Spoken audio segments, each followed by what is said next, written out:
Hello everyone, स्वागत है आप सभी का हमारे YouTube channel YT study point में। तो आज की इस वीडियो में हम डिस्कस करने जा रहे हैं 11th क्लास का पॉलिटिकल साइंस का जो आपका चैप्टर नंबर 4 है, जिसका नाम है कार्यपालिका। तो आज हम इस चैप्टर को डिस्कस करने वाले हैं। जो इससे पहले वाले चैप्टर थे वो मैंने करवा दिए, अगर आपने नहीं देखा तो मैं डिस्क्रिप्शन में उसका लिंक दे दूंगा, आप वहाँ से जाके देख सकते हैं। तो चलिए बिना देर करे हुए हम इस चैप्टर को स्टार्ट करते हैं। हाँ, तो जो हमारा चैप्टर हम चैप्टर से स्टार्ट करते हैं। जैसा आपका चैप्टर का नाम है कार्यपालिका है, यानी कार्यपालिका का मतलब होता है क्या होता है वही देखेंगे, जिसे हम कार्यपालिका को इंग्लिश में एग्जीक्यूटिव बोलते हैं। ठीक है, इसके बारे में पढ़ते हैं क्या है यह कार्यपालिका, इसका अर्थ क्या है, इससे क्या तात्पर्य है वो देखते हैं। कार्यपालिका का अर्थ देखने जा रहे हैं हम। सरकार का वह अंग, ये एक सरकार का अंग होता है जो नियम कानूनों को लागू करता है और प्रशासन का काम करता है, कार्यपालिका कहलाता है। कार्यपालिका विधायिका स्वीकृत नीतियों और कानूनों को लागू करने के लिए जिम्मेदार है। अब जो कार्यपालिका होता है वो सरकार का एक अंग होता है, ठीक है, जो क्या करता है, नियमों कानूनों को क्या करता है, लागू करता है। ठीक है, और जो प्रशासन होता है उसका काम भी करता है कार्यपालिका, और इसे कार्यपालिका कहते हैं। कार्यपालिका विधायिका स्वीकृत नीतियों और कानूनों को लागू करने के लिए जिम्मेदार है। इससे पहले आपको विधायिका समझना पड़ेगा। कार्यपालिका को समझने से पहले आपका जो 5th चैप्टर है उसका नाम है विधायिका, तो हम वहाँ पे डिटेल से पढ़ेंगे। आप ये समझ लीजिए, जो विधायिका होता है इसका काम होता है कानून को बनाना। क्या होता है विधायिका का काम, तो विधायिका का काम होता है कानून को बनाना, उसको लागू करने का काम होता है कार्यपालिका का। ठीक है, जो विधायिका ने कानून बनाया उसको लागू कौन करेगा, तो उसे लागू करेगा कार्यपालिका। ठीक है, तो यही होता है। इसमें एक और बार मैं समझा दूं, जो कार्यपालिका होता है क्या होता है, इसका अर्थ ये सरकार का अंग होता है जो नियमों कानूनों को लागू करता है और प्रशासन का भी कार्य करता है, कार्यपालिका कहलाता है। ठीक है, जो कार्यपालिका होता है विधायिका जो स्वीकृत नीतियां देती हैं और जो कानून देता है उसको भी लागू करने के लिए जिम्मेदार होता है कार्यपालिका। तो आपको यहाँ से पता लगा होगा कि कार्यपालिका क्या होता है। तो देखिए, अब हम देखते हैं जो कार्यपालिका है उसे हम 2 प्रकार में यानी 2 तरीके से बांट के पढ़ते हैं। ठीक है, ये कौन से प्रकार है वो देखिए। एक स्थायी कार्यपालिका होती है और एक अस्थायी कार्यपालिका होती है। स्थायी कार्यपालिका मतलब जो परमानेंट कार्यपालिका होती है, और अस्थायी मतलब जो टेम्पररी या कुछ समय के लिए कार्यपालिका होती है। वही देखेंगे 2 प्रकार में बांट के देखते हैं हम कार्यपालिका का, स्थायी कार्यपालिका और अस्थायी कार्यपालिका। जो स्थायी कार्यपालिका, इसके नौकरशाही जो होते हैं वो सब आ जाते हैं। सिविल सेवक जो होते हैं आईएएस आईपीएस या और भी जितने भी सेवक हो जाते हैं ये सब इसके अंदर आते हैं। और अस्थायी कार्यपालिका में कौन आता है, इसे राजनीतिक कार्यपालिका भी कहते हैं। जो अस्थायी कार्यपालिका इसे राजनीतिक कार्यपालिका के नाम से भी जाना जाता है। और इसमें देखिए कौन होता है, इसमें राष्ट्रपति आता है, प्रधानमंत्री जो होता है वो आता है, और जो उसकी पूरी मंत्री परिषद होती है वो सब भी अस्थायी कार्यपालिका के अंदर आता है। ठीक है, तो आपको ये याद रखना चाहिए। ठीक है, इसे अस्थायी कार्यपालिका क्यों कहते हैं। ठीक है, तो वो देखिए क्योंकि इसे अस्थायी कार्यपालिका इसलिए कहते हैं क्योंकि इनका जो कार्यकाल होता है एक सीमित समय के लिए होता है। ठीक है, अगर आपको पता है राष्ट्रपति को 5 साल के चुनता है, प्रधानमंत्री को 5 साल के लिए चुनता है, इसके बाद अगले बार जो इलेक्शन हुआ तो इन्हें बहुमत नहीं मिला तो क्या हो जाएगा, इनके जगह कोई और आ जाएगा, इसलिए इसे अस्थायी कार्यपालिका कहते हैं। और इसे स्थायी कार्यपालिका इसलिए कहते हैं दूसरी वाली को क्योंकि इसमें एक एज होती है। ठीक है, पूरा एज तक पार करेगा जब तक ये रिटायर नहीं होंगे। ये जो सिविल सेवक होते हैं, जो नौकरशाही होते हैं, जब तक ये अपने पद पर बने रहेंगे, इसलिए इसे स्थायी कार्यपालिका कहते हैं। आपको यहाँ से पता लगा होगा स्थायी कार्यपालिका के बारे में और अस्थायी कार्यपालिका के बारे में। देखिए, तो अब हम नेक्स्ट टॉपिक देखने जा रहे हैं, वो है कार्यपालिका के प्रकार। जो कार्यपालिका होता है उसे 3 प्रकार में बांटा जाता है। ठीक है, ये इंपॉर्टेंट है आपके एग्जाम के पॉइंट ऑफ व्यू से। ठीक है, 3 प्रकार कौन से, हम बारी बारी से तीनों को पढ़ेंगे। मैं अभी बता दूं, एक संसदात्मक कार्यपालिका होता है, इसे या संसदीय कार्यपालिका भी कहते हैं। एक अर्ध अध्यक्षात्मक कार्यपालिका और एक अध्यक्षात्मक कार्यपालिका होते हैं। ठीक है, इन तीनों के बारे में आ जाता है एग्जाम में। ठीक है, कैसे भी क्वेश्चन पूछ सकता है आपको, बस यही यही लिखना है जो मैं बता रहा हूँ। ठीक है, देखिए अब हम संसदात्मक कार्यपालिका या जिसे संसदीय कार्यपालिका कहते हैं, ये होता क्या है वो देखिए। सरकार का प्रमुख प्रधानमंत्री होता है, जो सरकार होता है, गवर्नमेंट होती है, उसका प्रमुख कौन होता है? तो प्रधानमंत्री या प्राइम मिनिस्टर होता है। वह विधायिका में बहुमत दल का नेता होता है, माफ करना है दिल लिख गया या मिसप्रिंट है, ठीक है, दल का नेता होता है। विधायिका जो होती है उसमें किसका दल का नेता होता है? तो बहुमत दल, यानी जिसको बहुमत मिला हो उसका नेता होता है। ये विधायिका के प्रति उत्तरदायी होता है। इसके अंदर क्या होता है, विधायिका के प्रति क्या होते हैं, ये उत्तरदायी होते हैं। और एग्जाम्पल ले सकते हैं हम भारत के अंदर, ठीक है, भारत है, इसमें संसदीय कार्यपालिका पाई जाती है। एग्जाम में पूछ लेगा कुछ इस तरह से क्वेश्चन पूछेगा कि संसदीय कार्यपालिका किस देश में पाई जाती है, तो आप भारत लिखेंगे। ठीक है, और भी तरीके से सवाल पूछ सकते हैं, मैं आपको आगे बताऊंगा।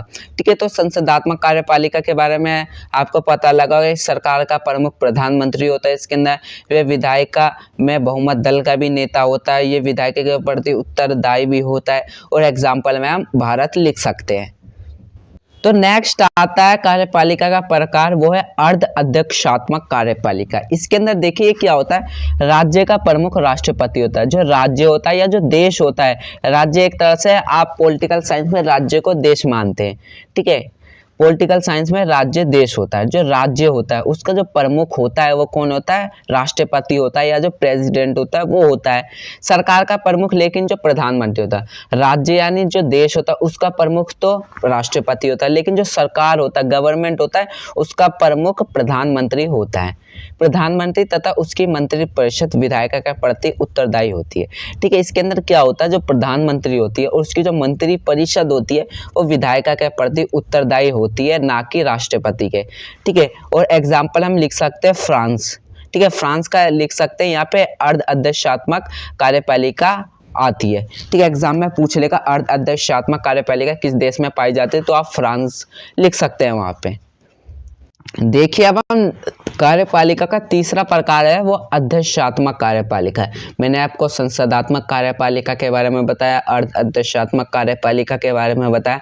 अब हम अध्यक्षात्मक कार्यपालिका के बारे में पढ़ने जा रहे हैं। वो देखिए, राष्ट्रपति ही राज्य एवं सरकार दोनों का प्रमुख होता है। जो राष्ट्रपति होता है वही देश का भी प्रमुख होता है और वही सरकार का भी प्रमुख होता है। ठीक है, राष्ट्रपति सामान्यतः जनता द्वारा निर्वाचित होता है। ठीक है, इसमें क्या होता है, जो राष्ट्रपति होता है वो जनता द्वारा निर्वाचित होता है, यानी जनता उसे चुन के राष्ट्रपति बनाती है। ठीक है, जनता के द्वारा उसका चुनाव होता है। वह विधायिका के प्रति उत्तरदायी नहीं होता। और जो राष्ट्रपति होता है, विधायिका जो होती है जो कानून बनाती है। ठीक है, आगे का जो 5th चैप्टर में हम डिटेल से पढ़ेंगे, इसको यहाँ पे ये समझे कि विधायिका कानून बनाता है, इसके प्रति क्या होता है, उत्तरदायी नहीं होता है। ठीक है, उदाहरण हम लिख देंगे अमेरिका। ठीक है, अमेरिका में अध्यक्षात्मक कार्यपालिका पाई जाती है। आपसे एग्जाम में कई तरीके से क्वेश्चन पूछ सकता है, 1 नंबर में भी और जो लॉन्ग क्वेश्चन होते हैं उसमें भी पूछ सकता है। ठीक है, ऐसे पूछ सकता है कि अध्यक्षात्मक कार्यपालिका किस देश में पाई जाती है, तो आप अमेरिका में लिखेंगे। अर्ध अध्यक्षात्मक कार्यपालिका किस में पाई जाती है, तो आप वहाँ पे फ्रांस पर टिक लगाएंगे। और संसदात्मक कार्यपालिका कहाँ पे पाई जाती है, तो आप भारत लिख सकते हैं। वहाँ पे आपको यहाँ से पता लग जाएगा कार्यपालिका के 3 प्रकार होते हैं, मैंने बता दिया। आप एग्जाम में तो कुछ इस प्रकार से लिखेंगे। नेक्स्ट हम टॉपिक देख रहे हो, चैप्टर का इंपॉर्टेंट टॉपिक बोलूँ तो यही होता है। ठीक है, एग्जाम में पूछ लेता है भारत में संसदीय कार्यपालिका को अपनाने के क्या कारण थे, वो लिखिए। तो वो देखिए, भारत है उसमें आपको पता संसदीय कार्यपालिका अपनाई गई है। ठीक है, मैंने आपको पहले ही बताया भारत में संसदीय कार्यपालिका अपनाई गई, उसके क्या कारण थे, रीजन क्या थे संसदीय कार्यपालिका को अपनाने के भारत में, वही देखने का हम कोशिश करेंगे। 1919 व 35 के अधिनियम का अनुभव। ठीक है, 12th क्लास के हिस्ट्री में आप डिटेल से पढ़ेंगे 1919 और 1935 का अधिनियम के बारे में। ठीक है, आप ये बस समझ लीजिए, 1919 में एक अधिनियम आया था और 1935 में एक अधिनियम आया था, उसके अनुभव के लिए भारत में संसदीय कार्यपालिका को अपनाया गया था। संसदात्मक व्यवस्था अधिक जिम्मेदार होती है। ये जो संसदात्मक व्यवस्था होती है, जो संसदीय कार्यपालिका होती है या संसदीय व्यवस्था होती है, वो अधिक जिम्मेदार होती है जनता के। ठीक है, व्यक्तिगत पूजा का खतरा नहीं होता। इसमें क्या होता है, जो ताकत होती है वो कई लोगों में बटी हुई रहती है, इसलिए एक जो व्यक्ति होता है वो तानाशाही नहीं कर सकता है, ठीक है, वो अपनी नहीं चला सकता, इसलिए इसमें जो व्यक्ति की पूजा का खतरा होता है वो होता नहीं है। कार्यपालिका का विधायिका का उचित नियंत्रण होता है। जो कार्यपालिका होती है, ठीक है, उसका विधायिका के ऊपर उचित नियंत्रण होता है, ठीक है। तो ये मैंने आपको 4 पॉइंट बताए, एग्जाम में आए तो आप ये लिख सकते हैं, ठीक है। अब हम नेक्स्ट टॉपिक देखने चाह रहे हैं राष्ट्रपति का निर्वाचन। राष्ट्रपति का जो चुनाव होता है वो किस प्रकार से होता है वो हम देखेंगे। देखिए, राष्ट्रपति का चुनाव किस प्रकार से होता है भारत के अंदर, वो हम देखेंगे। अप्रत्यक्ष निर्वाचन, संसद के दोनों सदनों के निर्वाचित सदस्यों द्वारा। जो राष्ट्रपति होता है भारत में, जो राष्ट्रपति होता है, आप कमेंट में बताएं भारत में वर्तमान का राष्ट्रपति कौन है, ठीक है, आप कमेंट में बताएं, ये क्वेश्चन आपके लिए, ठीक है। जो राष्ट्रपति का निर्वाचन होता है या जो चुनाव होता है, ठीक है, वो अप्रत्यक्ष रूप से होता है, ठीक है। किस तरीके से होता है? अप्रत्यक्ष रूप से। जो निर्वाचन संसद होती है उसके दोनों सदन, आपको संसद पता है, दो होते हैं, एक राज्यसभा होती है, एक लोकसभा होती है, ठीक है, ये 2 सदन होता है, ठीक है। इनके दोनों सदनों, ये दोनों सदन होते हैं, इसके जो निर्वाचित सदस्य होते हैं जिन्हें हम वोट देके सदनों में पहुंचाते हैं, वो इनका यानी राष्ट्रपति का निर्वाचन करते हैं, चुनाव करते हैं। एकल संक्रमणीय मत प्रणाली, जो राष्ट्रपति का चुनाव होता है वो एकल संक्रमण मत प्रणाली होती है, एक, ठीक है, एक सिस्टम होता है, इसके तहत राष्ट्रपति का चुनाव भारत में होता है। कार्यकाल इसका 5 वर्ष का होता है, राष्ट्रपति का कार्यकाल 5 वर्ष का होता है, ठीक है। पद से हटाने का आधार महाभियोग। जो पद से हटाने का जो इसका आधार है, यानी किसी राष्ट्रपति को हटाया जाए वो किसके आधार पर, उसका बेस क्या होगा, वो होगा महाभियोग। महाभियोग कब लगाया जा सकता है? जब सरकार को ऐसा लगे जो राष्ट्रपति है वो किसी असंवैधानिक तरीके से काम कर रहा है, ठीक है, उस पर सदाचार कुछ होते हैं, वो सब नियम लागू हो गए हों, ठीक है, या जो असंवैधानिक तरीके से वो काम कर रहा है, ठीक है, तो उसे महाभियोग के द्वारा हटाया जा सकता है। महाभियोग का अधिकार संविधान का उल्लंघन भी हो सकता है। जो महाभियोग है उसका आधार या बेस जो होता है वो क्या हो सकता है, वो संविधान का उल्लंघन भी हो सकता है। तो मैंने आपको कुछ इस प्रकार से बताया है राष्ट्रपति का निर्वाचन किस प्रकार से होता है भारत में, ठीक है, तो आपको पता होगा। लेकिन अभी तक महाभियोग के द्वारा किसी भी राष्ट्रपति को हटाया नहीं गया है भारत के अंदर। चलिए, तो अब हम नेक्स्ट टॉपिक देख रहे हैं भारत में संसदीय कार्यपालिका के बारे में। मैंने आपको बताया है पहले भारत में संसदीय कार्यपालिका अपनाया गया, उसी के बारे में थोड़ा और जान लेते हैं क्या है। अध्यक्षात्मक कार्यपालिका राष्ट्रपति की शक्तियों पर बल देती है। आपको पता है अध्यक्षात्मक कार्यपालिका अमेरिका में पाई जाती है। जो अध्यक्षात्मक कार्यपालिका होता है राष्ट्रपति की शक्तियों पर बहुत अधिक बल देती है, ठीक है, ज़्यादा शक्तियाँ राष्ट्रपति के पास ही होती है अध्यक्षात्मक कार्यपालिका में। इससे व्यक्तिगत पूजा का भी खतरा बना हुआ रहता है, क्योंकि एक ही आदमी के साथ पास सारी शक्तियाँ होती है, ठीक है। संविधान निर्माता एक ऐसी सरकार चाहते थे जिसमें एक शक्तिशाली कार्यपालिका तो हो, लेकिन साथ साथ उसमें व्यक्ति पूजा पर भी पर्याप्त अंकुश लगा है, ठीक है। जो संविधान निर्माता थे, जो भारत के संविधान निर्माता थे, जो भारत का संविधान बना रहे थे, वो एक ऐसी सरकार चाहते थे जिसमें एक शक्तिशाली कार्यपालिका हो।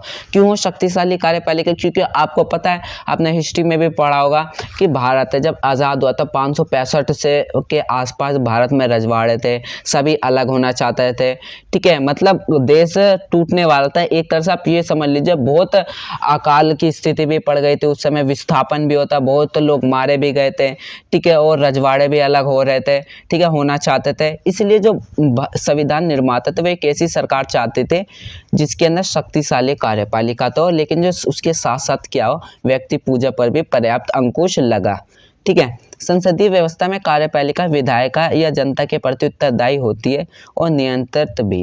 इसलिए संविधान में राष्ट्रीय और प्रांतीय दोनों स्तरों पर संसदीय कार्यपालिका की व्यवस्था को स्वीकार किया गया।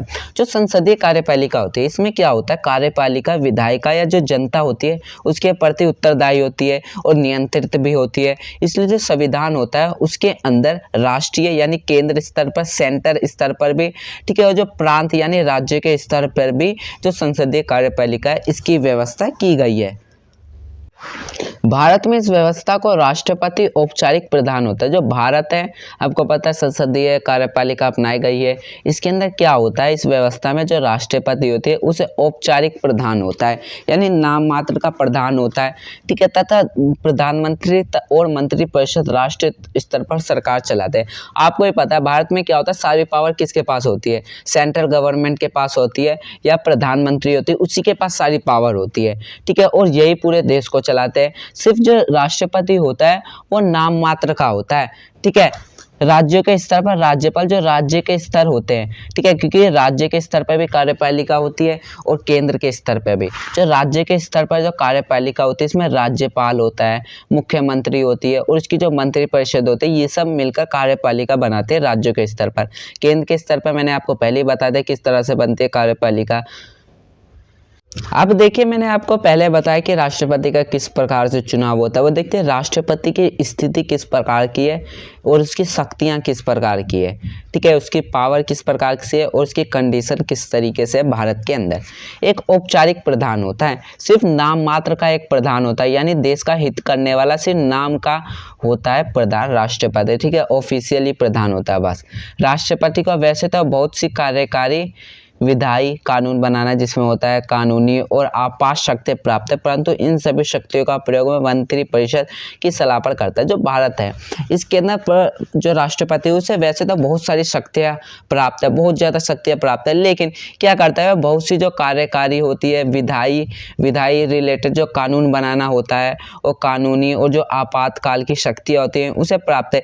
लेकिन जो राष्ट्रपति होता है इन सभी शक्तियों का प्रयोग प्रधानमंत्री और जो मंत्रिपरिषद होता है उसकी सलाह पर ही करता है। अगर मंत्रिपरिषद ने अब इस शक्ति का प्रयोग करने को कहते हैं तो वो करता है, वरना नहीं करता है, ठीक है। सिर्फ नाम मात्र का राष्ट्रपति होता है।